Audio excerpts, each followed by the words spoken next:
So as promised, I am back. Here we are in the new workshop. Now we'll show you around in a little bit, but first of all, I just need to get you up to speed with where I'm at with the boosted bits of build. Now, when I left off last time, I don't know if you remember, you might even want to go back and watch that last episode just to kind of remind yourself, but we was at a point kind of like this, and I had put the petrol tank on, which, well, let's get this to mount properly. I had the petrol tank on, and then I got the seat unit, which was, or is, just here, and I sort of precariously balanced it there with a bit of tape, and then I told you all had to bugger off and leave me on my own for a little while. I'm not even going to lie, I did sit there for quite a while looking at the bike, because that shape, that seat unit with the tank, that's the bike that I've been dreaming of. And I know what you're thinking, just, well, how could you walk away from it from so long? But I had to, okay? So since then, what has happened? Well, what I did was I started to look at how I was actually going to mount the original R1 subframe onto the back of the Bandit frame. You see in a previous episode that I'd cleaned everything off, smoothed it all out and got rid of any tabs or anything that was on there, where I'd cut the previous subframe tubes off, smoothed it all out, welded up the holes and made it look pretty. Then what I did was I got my friend to cut me some 10mm plate, some little triangular shapes. I should have a picture of them there. If I've got pictures of anything, because it's been a little while, I will put them up in the corner or probably over my face because I don't know where I'm standing in the screen. But I've got these little triangular 10mm plates cut. I chamfered the edges, drilled holes through them and tapped them for a bolt to go through. I then worked out where they needed to go on the frame, and I've got them sort of tacked, or some of them are quite welded actually, into position on the back of the frame. And then from there, what I was able to do was get some 1-inch aluminium tubing, some thick wall tubing, and then create some plugs that went inside them, and then they got welded all the way around by Gav for me. Thank you very much, Gav. But prior to those plugs getting welded in, what I actually did is I put them on the lathe and I bought myself a ball turner, which then can sort of turn you a nice ball-shaped end, and then took those components, once they'd turned them into a ball shape, drilled right the way through for a through hole, and then milled off the back of them so that they had like a flat edge that would go against the tabs that are already welded to the frame, or that I'd previously welded to the frame. I was then able to get those tubes bent at the correct angles, put some lugs on the inside of them, and then slot or push on the original R1 frame once it was trimmed up to the right length. It's not fully welded yet, it is just purely tacked on, and you can see that I've got an area where I've transitioned from round tube to the original square tube, but that's perfectly fine because this is what the R1 seat bolts to, but what I wanted on show, I wanted round tube on show, and what I found out, what I realised afterwards, is where I've got these round tubes with the plugs that have been machined on the end and these nice welds around it, I realised that this actually marries up with the same sort of shape that you get on the Bandit frame just there. So that actually worked out really good, and I'm pleased with the way that come out. So let's just go ahead and bolt this on so that you can see kind of where I'm at and what I'm playing with at the moment. And I do apologise that I don't have actual footage of this part being done. You know, that was the idea. There was going to be footage, but unfortunately, I just didn't record anything back then. So these aren't necessarily the bolts that are going to be in it. These are just bolts that I'm using at the moment, just to get it lined up. Is that going in? Yeah, that's going in. Just get these nipped, just so that they're holding. Awesome. Now what that did is that's now actually given me the subframe, and I wanted the subframe angle to be coming off at kind of the same angle as what we're seeing at the back of the tank here. Okay, because I'm all about the lines. You know, something can't just stick out at a jaunty angle. It's got to be looking right, cosmetically right. Which then leads me on to this piece here, the actual seat unit itself. Now this can go on simply, comes over the back. Sorry if that's loads of noise. I've upgraded to a mic. What do you think? I've gone all fancy pants and professional, trying to sort of make things a little bit better quality. So anyway, then we've got the seat unit on. Let me just make sure that's let right down. Yeah, it is, yeah, just making sure that the centre sounds right down. Now, I know what you're thinking. Jesus Christ, Ben, that back end looks quite high. But let's not forget, this is a Street Fighter. That's what Street Fighters were all about. Nose down, arse up, okay? That's what it was all about. That was the look. Look at that. Look at that. I have been now staring at this shape for about, well, it's over a year now, isn't it? I've been staring at this, and I can really see the bones of the bike starting to come together. We've got those exposed tubes just on the edge of the frame there, just dipping underneath the seat unit, as well as the struts going back there. And personally, I think it looks superb now. Once they're painted black, powder coated black, whatever it is I decide to do, I think that's just going to blend in, and almost I'm kind of going for a factory look. So it looks like they've been done in the factory. But I do have one little problem now with it. Now this, you know, sort of like this bit here and all this front end looks absolutely superb. I am blown away by it. But there's one thing that is really starting to bug me about this, and I've tried a few things, and I believe that there is only one option left to do, and it is now the back end of the bike. And it's this that I'm not too happy about.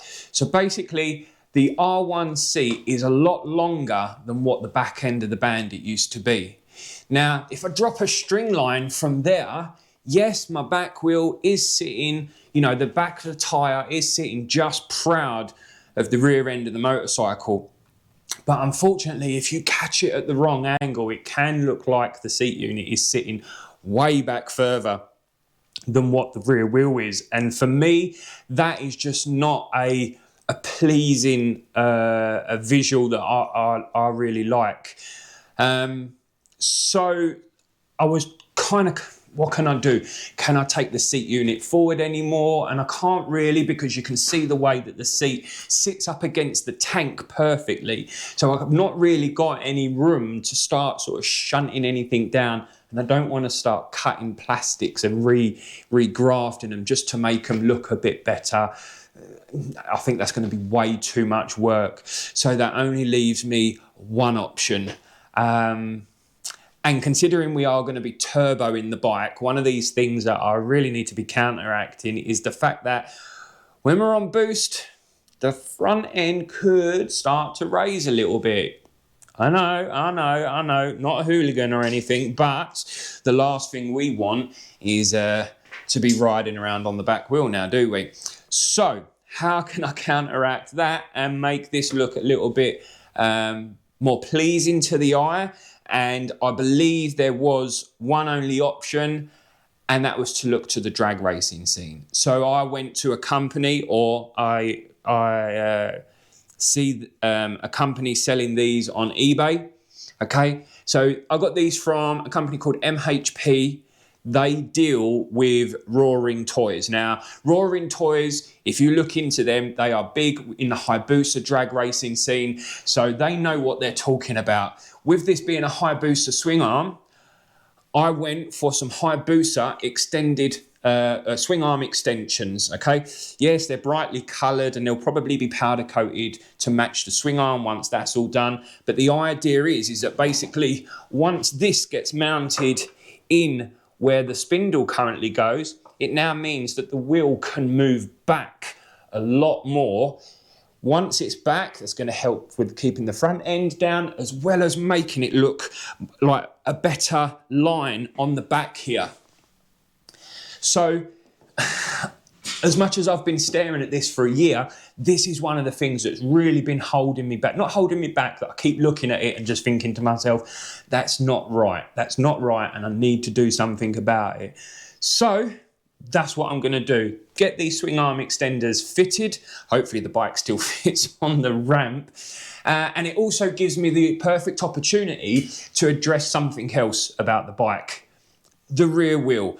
This isn't actually a Hayabusa rear wheel. I can't remember exactly what bike this is off, but it is a very narrow, a 180 55/17 rear tyre on there. It's a narrow wheel. With having the GSX-R 1000 front end on it, it would be awesome to be able to fit a GSX-R 1000 rear wheel in there so that we get the two wheels matching. Now, I know what you might be thinking. If you can remember that long ago, once upon a time there was a single-sided swing arm on it, and I was toying with a car wheel. I know it's a drastic difference in the way the wheels were set up, and I was willing to swallow that idea then. But now I've got the opportunity that I can make a new, the correct wheel fit in there, or the matching wheel to the front. I think this is going to be a perfect time to get that wheel in there, get it sitting where it needs to be, and then hopefully we can move on with a few more bits of the project. Because beyond this, once this wheel is basically where it needs to be, it is going to be all about the actual turbo system, because frame-wise, other than final welding, there isn't anything else left to do on the frame. It was literally just cut that back end off, get the seat mounted where it needed to be, and then get the wheel positioned, and then it's all about the turbo side of things.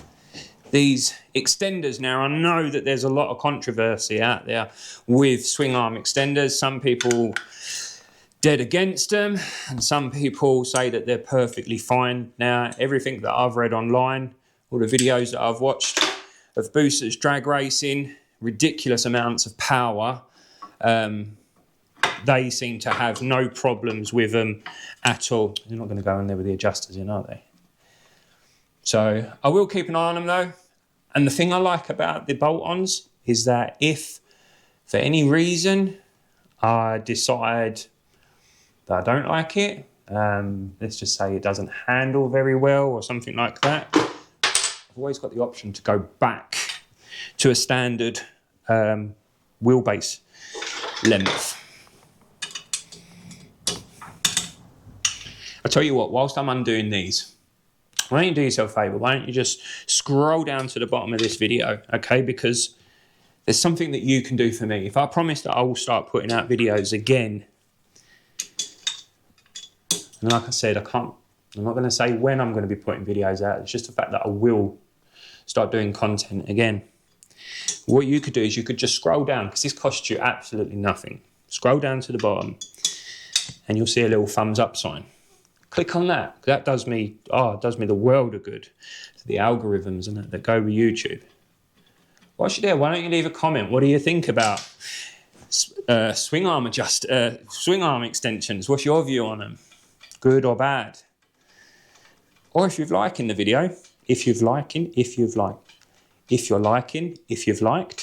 video, let me know in the comments as well.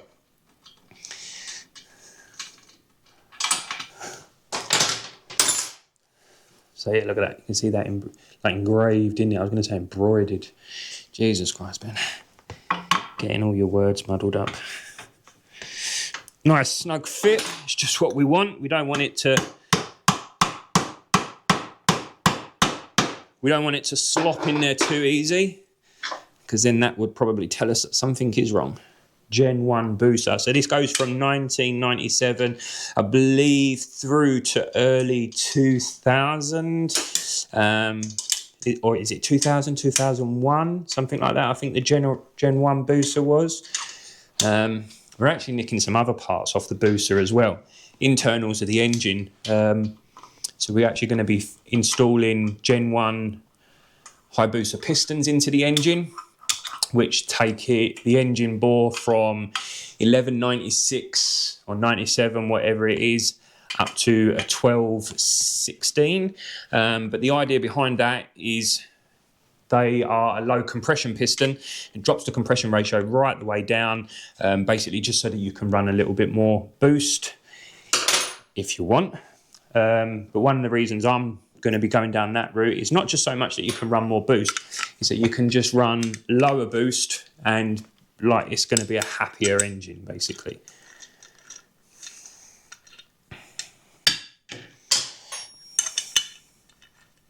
Something else I've done with this video, I don't know if you noticed, there was no intro. Wasn't too sure whether to, like, if that was a good thing or not, whether, should I keep the intro? Did anybody like it? Should I have it there, just straight into the video? I don't know. I feel like I'm starting right again, right back at the beginning. I even had to message my brother and ask him how to set up the camera because I couldn't remember. So yeah, go give Colt with Rust a follow. He's getting well into his old brick bikes now. Whoops, which is awesome. We do like an old brick bike.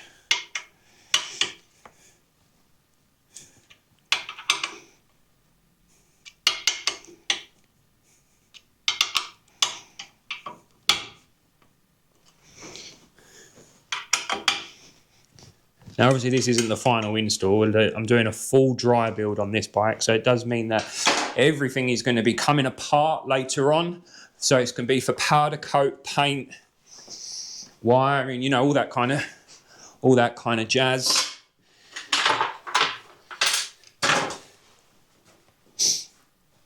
So the original, oh yeah, it's gone over there.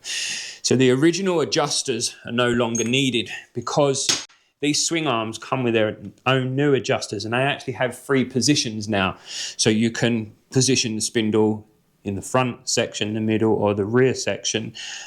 Just for mock-up, I'm probably just going to go in the rear section to see what that looks like. In the middle and see what that looks like. So the swing arm extenders come with their own rear brake caliper mount.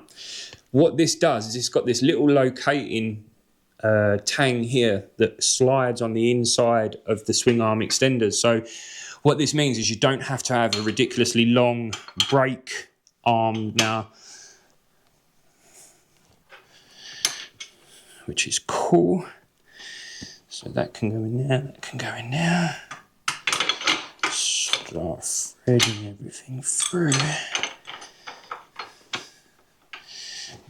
Be good if I lower the bike a little bit.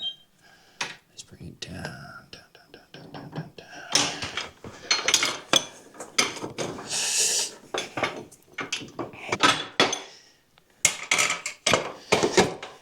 Middle hole. Has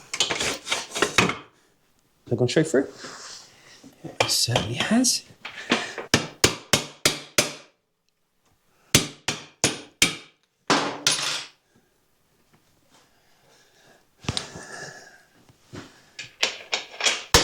Oh my God, I'm all fingers and thumbs. What's going on with me, eh?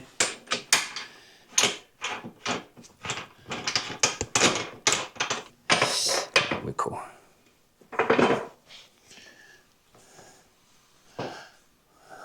Wow, yes.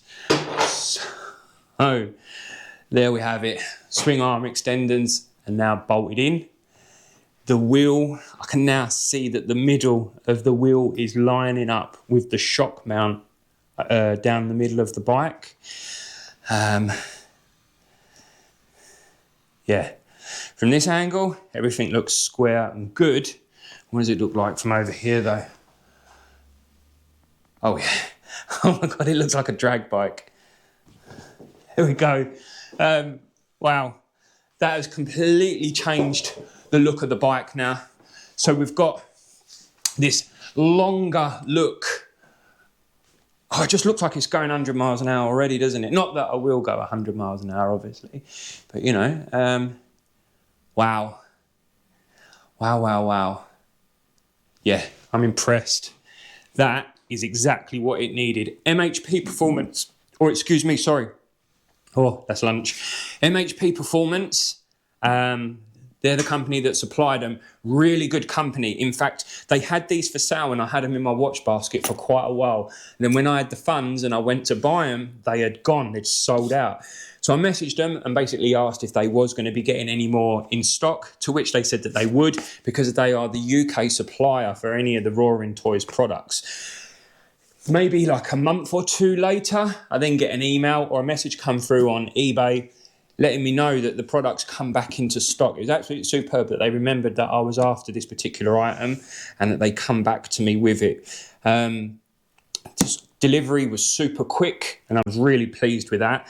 Not that it mattered because they sat on the shelf for over a year, but now to see them finally on the bike and this wheel sitting where it should be in relation to the back end of the bike. I remember seeing Cos talking about this on one of his videos about the rear axle and the line of it, making sure that it's not too long here. It kind of brings all those proportions in now, doesn't it? Yeah, I'm buzzing to see this like in this configuration, in this state. Yeah, it looks really good, really good. I'm over the moon with it. Over the moon with it. So what is next? As I said, frame-wise, we're pretty much done with this. The final welding, I might show you some of that, or I might just show you it once the weld and, once the frame is fully welded up. Not quite sure how I'll go with that. Next up, we're going to be moving on to the turbo system. Now, the first thing that I'm going to be doing is mounting the plenum. Now, I got my plenum from a company called G19. Doug over at G19 Engineering, he makes these plenums, okay? All aluminium, TIG welded, look absolutely superb. Now, one of the real good things that I like about these particular plenums is that when people make them, they just use a round piece of tube welded into a plate.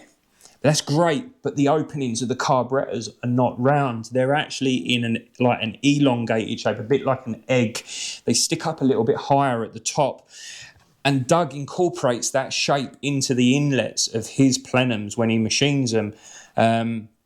So what I'm going to be doing next is getting all my rubbers cut to the correct size, getting the plenum in there and mounted onto the carburetors. Okay, and then once that's done, the problem that we then face is once we start building boost from the turbo and it gets delivered through and into the pipe, the carburetors can only use so much of that boost at a time. So what I need to happen is I need somehow, if I build up too much boost in here, it can actually blow the plenum off the back of the carburetors. So what I need to do is make some little steady rods, okay?